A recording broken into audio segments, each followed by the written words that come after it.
Good morning, students. Hope you all are doing well. So, let's get started. In our subject Gender, School and Society, we are on the unit number 2nd, and in this second unit, we will be discussing one topic, that is gender inequality in different school subjects.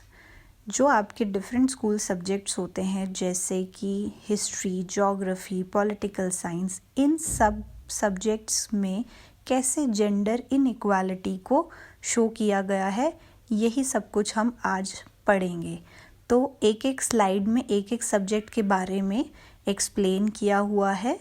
So let's see.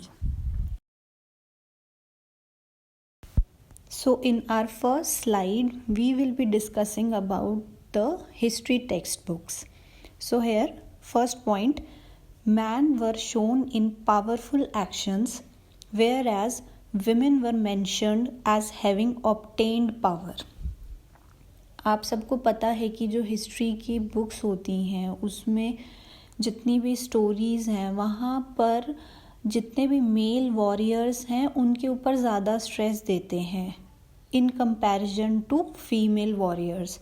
अगर female warriors का नाम आता भी है तो उनको हमेशा man के साथ कंपेयर किया जाता है, जैसे कि हमारे सेकंड पॉइंट में लिखा ही है, women bravery were always compare to man. जैसे रानी लक्ष्मीबाई है, रज़िया सुल्तान है, इनके बारे में लिखा हुआ है नो डाउट, बट इनको हमेशा कंपैरिजन में देखा गया है पुरुषों की तरह वीर. मतलब इनकी खुद के इंडिविजुअल एफर्ट्स को इतनी इम्पोर्टेंस नहीं दी गई है. Now comes the subject economics. So as we all can see, the work done by the man will always get the validation from the society, whatever kind of work he may do. Whereas in comparison to men, the women doesn't get that validation from the society. ठीक है, औरतों को वो validation नहीं मिलता. If women were engaged in domestic production, it is also remain invisible. कई बार हमने देखा है कि औरतें जो होती हैं वो कम्युनिटी वर्क या फिर घर से कोई काम या छोटा मोटा कोई बिजनेस करते हैं तो उनको भी इतनी ज़्यादा एनकरेजमेंट नहीं मिलती और उसको भी एक बड़े लेवल पे, बड़े प्लेटफॉर्म पे डिस्प्ले नहीं किया जाता. Now comes the subject sociology. इसमें सबसे पहला पॉइंट लिखा हुआ है, issues discussed were as caste, class, family, people and culture.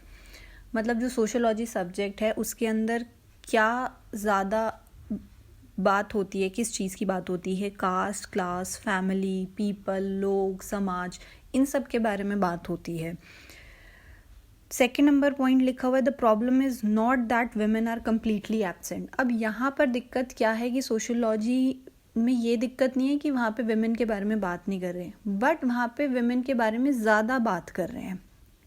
देखिए, अब आपको एक चीज़ समझनी होगी, जेंडर इक्वालिटी का मतलब ये नहीं है कि विमेन को ज़्यादा इम्पोर्टेंस मिले या उनको ज़्यादा फेवर किया जाए. इट इज़ ऑल अबाउट कि मेन और विमेन को इक्वल अपॉर्चुनिटी मिले. तो यहाँ पर सोशियोलॉजी में ज़्यादातर ऐसा दिखाया गया है कि क्योंकि लेडीज सॉफ्ट होती हैं, बहुत केयरिंग होती है, तो उनके लिए सोशियोलॉजी एक सॉफ्ट ऑप्शन रहता है.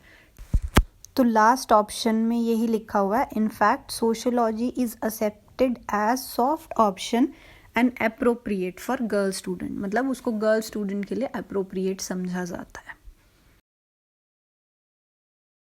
Now comes the subject political science. Number 1 point, role of women has been less prominent than men. Explain the under representation of women. मतलब पॉलिटिक्स में भी औरतों का पार्टिसिपेशन बहुत ही कम दिखाया गया है इन comparison to main.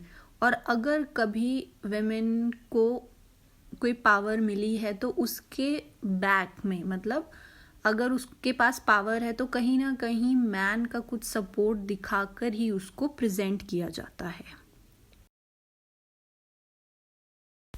Now we will be discussing about the subject geography. First point यहाँ पे लिखा हुआ है, if we look from male attitude we find that space by itself is free from gender but we are aware that some places create obstacles for women. यहाँ पे ये बताया है कि मेल के व्यू पॉइंट से अगर देखा जाए तो जितनी भी स्पेसेस हैं वो फ्री हैं हर एक जेंडर के लिए। आपको पता है कि geography deals with spaces, places, areas, ठीक है। तो मेन ये समझते हैं कि हर एक जगह फ्री है और कोई भी वहाँ जाके अपना पाथ एक्सप्लोर कर सकता है, बट वुमेन के केस में ऐसा नहीं है।